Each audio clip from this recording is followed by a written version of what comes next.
लातूर महानगरपालिकेमध्ये महापौर आणि उपमहापौरांनी आज आमदार अमित देशमुख यांच्या उपस्थितीमध्ये चार्ज घेतलेला आहे. सर, भ्रष्टाचारमुक्त महानगरपालिका चालावी अशी लातूरकरांची कायम अपेक्षा राहिलेली आहे. तसं आश्वासन देखील तुम्ही दिलेलं आहे. त्या दृष्टीनं आपण कसे पुढे जातोय? लातूर शहर महानगरपालिकेच्या निवडणुकीमध्ये लातूरकरांच्या जाहीरनाम्यामध्ये आम्ही एक शब्द दिला होता की पारदर्शक आणि भ्रष्टाचारमुक्त कारभार. लातूर शहर महानगरपालिका ही एक अशी व्यवस्था आहे, त्या व्यवस्थेला आम्हाला भ्रष्टाचारमुक्त करायचं आहे. त्यामुळे या व्यवस्थेमध्ये जर कोणी लाच मागण्याचा प्रयत्न केला तर तशी नागरिकाला तक्रार करता येईल आणि लातूर शहर महानगरपालिकेचे महापौर उपमहापौर त्याची नोंद घेतील आणि त्याच्यावर कारवाई होईल. वंचितच्या संदर्भाने जर आपण लक्षात घेतलं तर तुमची युती आहे, काय अजेंडा ठरला आहे किंवा काय ठरलेलं आहे? वंचितच्या वाट्याला आपण काय देतो आहे? वंचित बहुजन आघाडी आणि काँग्रेस हे एकत्र आहेत. आम्ही एकत्र निवडणुका लढलो. निर्विवाद बहुमत लातूर शहराच्या मतदारांनी आम्हाला दिलं. आघाडी झाल्यानंतर जेव्हा कामाची सूत्र आपण हाती घेतो तेव्हा कामाचं स्वरूप हे कसं वाटून घ्यायचं, जबाबदाऱ्या कशा वाटून घ्यायच्या, या संदर्भामध्ये आम्हाला वेळच मिळाला नाही ना. कारण महापालिकेचे निकाल लागले तेव्हा जिल्हा परिषदेच्या अर्ज भरायची सुरुवात झाली. त्यामुळं त्यांनाही आणि आम्हालाही, आम्ही निवडणुकातच होतो, अधूनमधून चर्चा व्हायची पण त्याला आम्हाला वेळ देता आला नाही.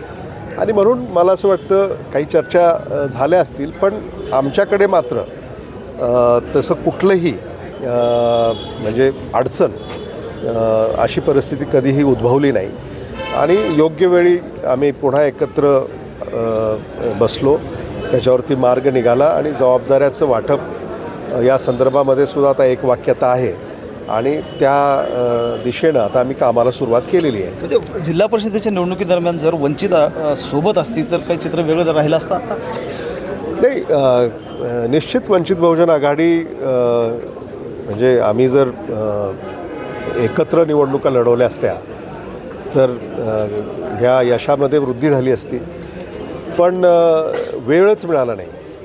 कारण त्यांनाही आणि आम्हालाही अर्ज भरायच्या दिवशीच मग त्या सगळ्या चर्चा झाल्या पण वेळेअभावी त्याच्यावर शिक्कामोर्तब होऊ शकलं नाही.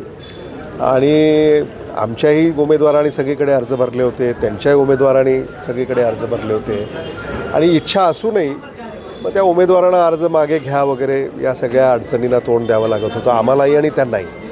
त्यामुळं मग आम्ही आपसात चर्चा केली की आता निवडणुकीनंतर पुढे एकत्र आघाडी जर होऊ शकली तर आपण करू. पोस्ट पोल अलायन्स पण होतं ना. म्हणजे जिल्हा परिषदेमध्ये अर्ज सगळ्यांनीच भरून ठेवले होते, त्यांना परत काढून घेणं हे सांगणंही कठीण होत होतं.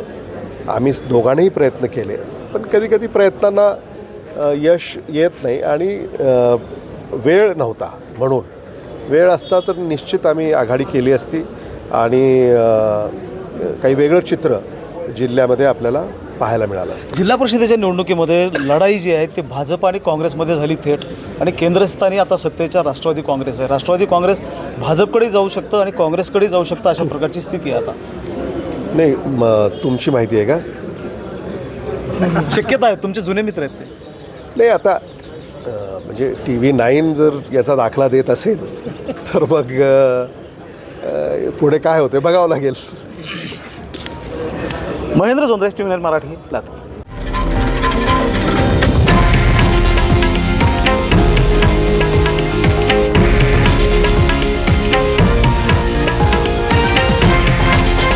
हे आहे देशातील नंबर 1 न्यूज नेटवर्क आणि आपण पाहत आहात TV9 मराठी, एकमेव.